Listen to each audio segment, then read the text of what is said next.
बोलो जयकारा बोल मेरे श्री गुरु महाराज की जय। बोलो साचे दरबार की जय। आनंद कंद भगवान की जय।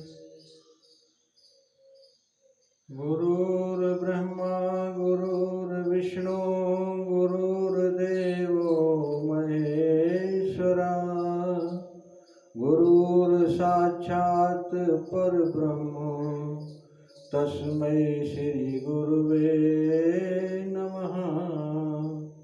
तस्मै श्री गुरुवे नमः।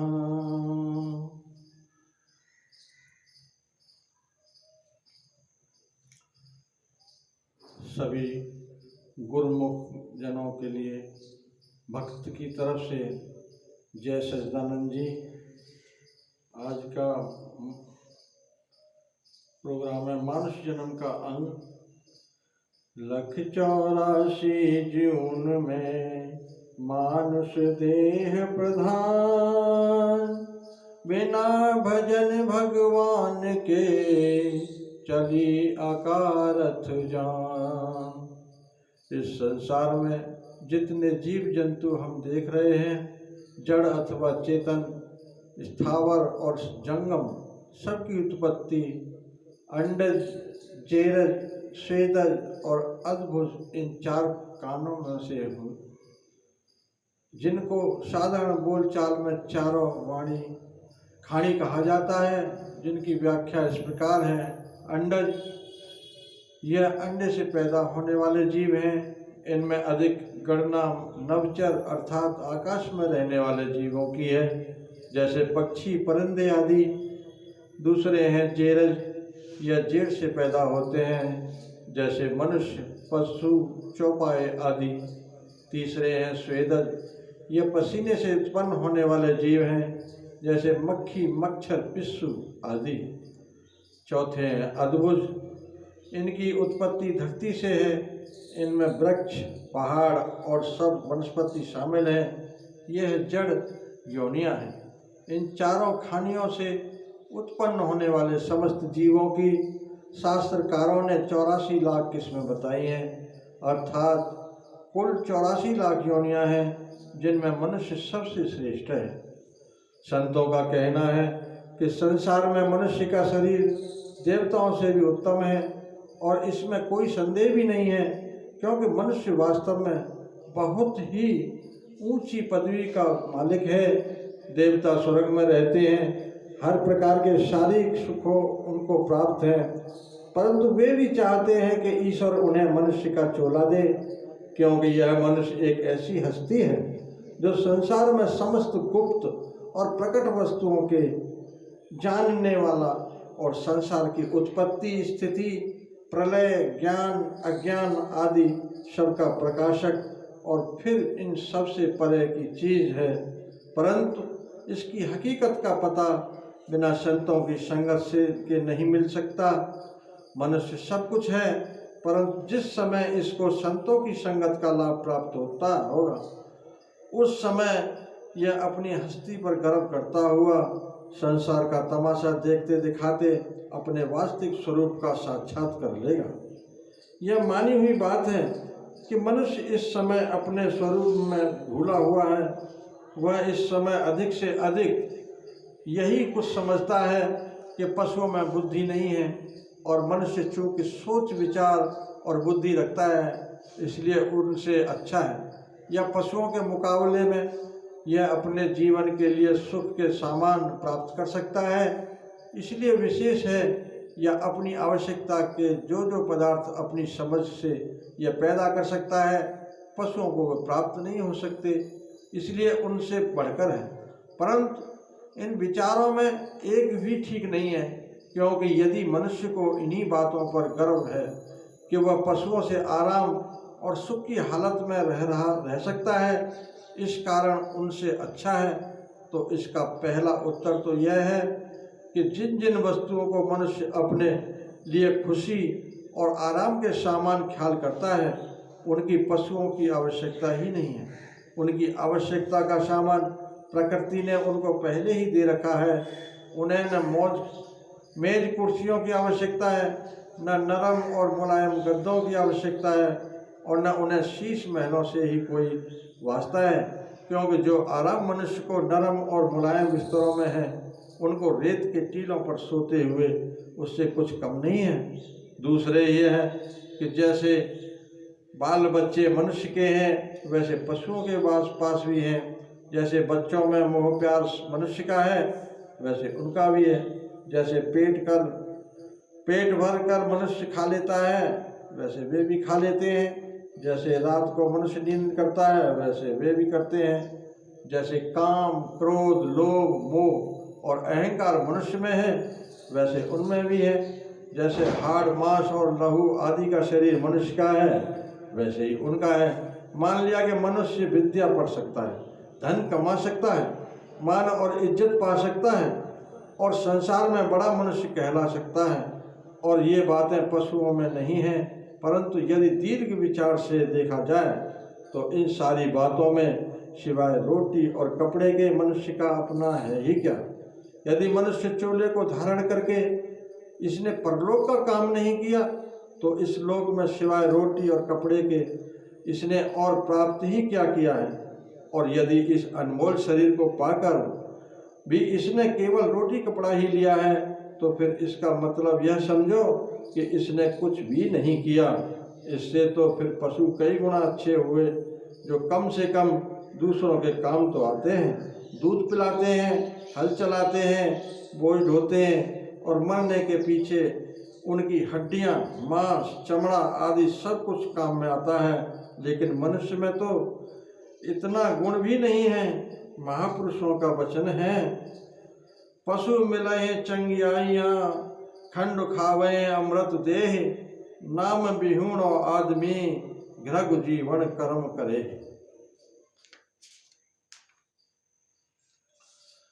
नर मरे नर काम न आवे, पशु मरे 10 काज समारे, करतूत पशु की मानस जाति, लोक पचारा करे दिन राती।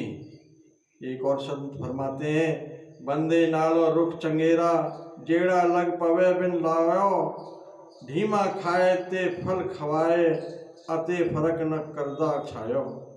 चंगा खावे ते चंगा पहने, अते रवदा नाम भुलायो, आंख ग्वाला मोया जीवन दिया, तू केड़े कम आयो। प्यारे, तू इस संसार में केवल खाने पीने की खातिर ही नहीं आया, तेरे जिम्मे कुछ और भी काम है जिसकी तरफ से तूने आंख बंद की है। तुझे उसकी तरफ ध्यान देना चाहिए, नहीं तो वह दिन दूर नहीं है जब तू संसार से खाली हाथ चल बसेगा, और जिन पदार्थों को लहू और पसीना एक करके एकत्रित किया है, वे तुझसे बिछुड़ जाएंगे। फिर तू रोएगा और पछताएगा, और फिर न जाने मरने के पीछे तेरी आत्मा को कौन कौन सा कष्ट भुगतना पड़ेगा। संसार में कुछ मनुष्य ऐसे भी देखने में आते हैं जो बहुधा यह कहा करते हैं कि संसार में जितने भी अच्छे अच्छे पदार्थ हैं, वे सब हमारे ही लिए हैं और हमारी ही जरूरत के लिए ईश्वर ने रचे हैं। उनको यदि हम न भोगें तो और वे हैं ही किसके लिए, इसलिए उनको भोगने में कोई पाप नहीं है। जिन लोगों की यह आवाज़ है, यदि उनसे पूछा जाए कि भाई, मान लिया संसार के पदार्थ सब तुम्हारे ही लिए हैं और तुम्हारी ही खातिर ईश्वर ने बनाए हैं, परंतु तुम किसके लिए बने हो, इसका उत्तर उनके पास कोई नहीं है। यह सत्य है कि संसार के कुल पदार्थ मनुष्य ही के लिए हैं। भोजन आदि वस्तुएं इसके खाने के लिए हैं, कपड़े इसके पहनने के लिए हैं, और पशु इसकी सेवा के लिए है, जो बिना किसी कामना के इसकी सेवा के लिए तैयार खड़े हैं। परंतु जिस प्रकार बाकी जीव जंतु इसकी आज्ञा के अंदर रहते हुए अपना धर्म निभा रहे हैं, क्या मनुष्य ने भी कभी अपने धर्म के ऊपर दृष्टि डाली है, या यह केवल खाने पीने की खातिर ही संसार में आया है? इस वास्ते भाई, कुछ अपने दिल में विचार करना चाहिए। खाना पीना मना नहीं है, परंतु उसके साथ इस बात को भी सोचना है कि मनुष्य जीवन का असली उद्देश्य क्या है। एक फकीर का कथन है, खुर्दन बराए जिस तन वज्जिक करदन अस्त, तू मूत किद के जीस्तन अज बहरे खुर्दन अस्त। खाना पीना इसलिए है कि जिंदगी कायम रहे और जिंदगी मालिक की याद के लिए है, परंतु मनुष्य भूलकर यह समझ रहा है कि मेरी जिंदगी ही खाने पीने और मौज उड़ाने के लिए है। यह इसकी बड़ी भूल है। खाना पीना जीने के लिए है, जीना खाने पीने के लिए नहीं है। संत कहते हैं कि यह शरीर इस जीव का नौकर है और जीव इसका मालिक है। यह इसको इसकी सेवा के लिए मिला है, परंतु यह गलती से उल्टा आप इसकी सेवा में लग गया है, क्योंकि जितने कार्य भी मनुष्य से होते हैं वे शरीर ही के निमित्त होते हैं। सब में शरीर ही के पालन पोषण का ख्याल होता है। आत्म उन्नति या रूहानी तरक्की का एक भी कार्य नहीं होता। यदि विचार दृष्टि से देखा जाए तो इस जीव के ऊपर शरीर ने ऐसा पर्दा डाल दिया है कि जीव उसमें ढक गया है और यहाँ तक कि इसे अपने आप की भी सुध नहीं है। कबीर साहब का वचन है, मोहे ऐसा सूझे नैया मैं नदिया डूबी जाए। अर्थात आत्मा नदी है और शरीर नाव है। कबीर साहब कहते हैं कि मुझे ऐसा प्रतीत होता है कि नाव में नदी डूब रही है। भाव यह है कि शरीर में आत्मा गुम हो गई है। मनुष्य के सब व्यवहार में शरीर ही की प्रबलता दिखाई देती है। इसी का नाम अज्ञान है, जिसको दूर करने के लिए संतों का उपदेश होता है। संत कहते हैं, मनुष्य तू जो अपने आप को शरीर समझ रहा है सो तू शरीर नहीं है। यह शरीर तेरा नौकर है और तू इसका मालिक है। तुझे अपने स्वरूप का ज्ञान होना चाहिए। नौकर की तनख्वाह रोटी कपड़ा है, वह इसे देना जरूरी है और इसकी संभाल रखनी भी आवश्यक है, परंतु इससे अधिक अगर इसे कुछ दिया गया तो यह बिगड़ जाएगा और बिगड़कर तेरा आत्मिक हनन करेगा, जैसा कि तू प्रत्यक्ष देख रहा है। इस वास्ते जो उसकी आवश्यकता है वह उसे अवश्य दे, परंतु साथ ही वह काम भी इससे ले जिसके लिए तुझे मिला है। यह निस्संदेह बात है कि जो मालिक नौकर को खाने पीने के लिए खुला खर्च देता है और उससे काम लेने का ढंग नहीं जानता, वह सदा हानि उठाता है। और फिर जिस घर में सब अधिकार ही नौकर के हों और वह नौकर भी मालिक के विरुद्ध हो तो उस मालिक के घर का क्या हाल होगा। थोड़े दिनों के अंदर ही वह मालिक के घर को उजाड़ देगा और उसको कंगाल बनाकर उससे दर दर की भीख मंगवाएगा। यही हाल इस जीव का है, हो रहा है कि इस शरीर ने इसको यहाँ तक नीच दशा में पहुँचा दिया है कि यह बेचारा 84 लाख योनियों के अंदर भरमता हुआ ठोकरें खाता फिरता है और अपने लक्ष्य से इतना नीचे गिर गया है कि अब मनुष्य शरीर को धारण करके भी इसे होश नहीं आता कि जिस समय के लिए मैं करोड़ों जन्मों के अंदर चक्कर काटता हुआ मनौतियाँ मानता रहा और जिस समय की प्रतीक्षा में लाखों वर्ष तड़प तड़प कर बिताए हैं, वह समय अब आन मिला है। इसमें कुछ अपना बना लूं। संत भी बार बार उपदेश करते हैं कि ऐ मनुष्य, इससे पहले तू अनगिनत योनियों के अंदर भरमता रहा है। अब यह शरीर तुझे बड़े उत्तम भावों से प्राप्त हुआ है। इसके अंदर तू अपने सत्य स्वरूप को पहचान, परंतु यह फिर भी नहीं संभलता। बोलो जयकारा बोल मेरे श्री गुरु महाराज की जय। बोलो साचे दरबार की जय।